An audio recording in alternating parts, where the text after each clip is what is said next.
Hello, my name is Ken Wood. As a child, I was raised in church. You would think that, family raised in church, no problems and everything, but trust me, there was a lot more problems than you want to think.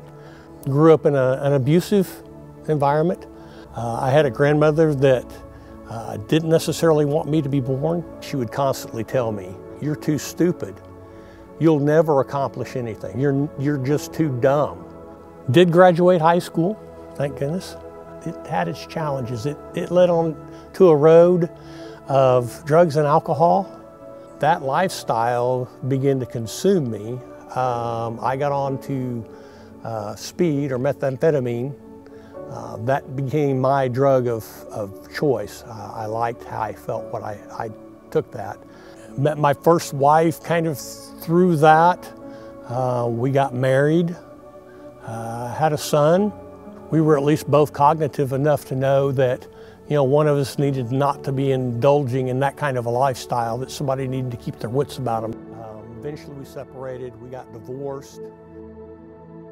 During this time, I was invited to go to a dinner for the Full Gospel Businessmen and receive baptism of the Holy Spirit. The minister gave some instructions from the Bible, kind of explained what we were there for. As I'm worshiping and praising God, this unknown words start coming out of me, and it just begins to just gush out of me. And I was just feeling a way that I had never felt, so joyful that I had never had that kind of joy in my entire life. I stopped partying. I lost all desire to have anything to do with any of that. Life was finally starting to go down the path God had, or at least I thought. Through many events, the stuff of my past caught up to me.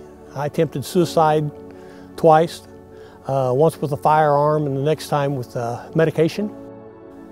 After the attempted suicides, what do? I can't even, the message from my grandmother again, no matter how hard I try, I'll never succeed. I couldn't even succeed at taking my own life. I knew what God had done when He baptized me in the Holy Spirit, what was wrong, what was going on. I had such a hunger to draw so near to You.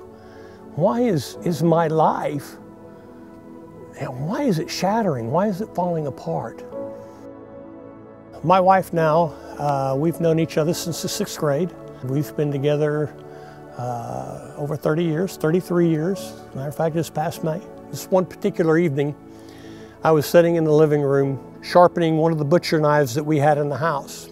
I don't know the details, I don't recall the details, but at some point this rage came over me that was so overwhelming that I threw the butcher knife at her. It missed her and stuck in our front door. And I told her at that point, I said, until we can get some things fixed in me, I'm becoming too dangerous for you to be around. I need you to leave. She was convinced, look, I know divorce happens, but she said, not to us. So she found a Christian counselor. We began and ended every session with prayer, which was amazing because we weren't just there counseling, we had the great counselor in the room with us. We had to talk about so many things, painful things. That anger that caused me to throw that butcher knife would whelm up in there, and he said, we need to deal with that. And he told me that every time I felt this anger, whether I was there or wherever I was, that I needed to stop whatever I was doing and just go walk until that got back under control. It was tough. It was tough going through the counseling. The one question I always ask is, God, where are You? I believe in You. I gave my life to You when I was young. Where are You at? What I found out, I walked away from Him, and that now I was choosing to come back to Him. He didn't leave me or forsake me.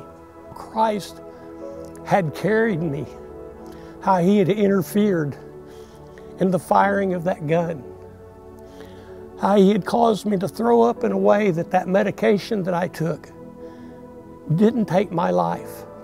Jesus was with me through all of that, but He lovingly, through counseling, guided me back to His side, where I'm at today, where I will forever be in love with Jesus and never to stray.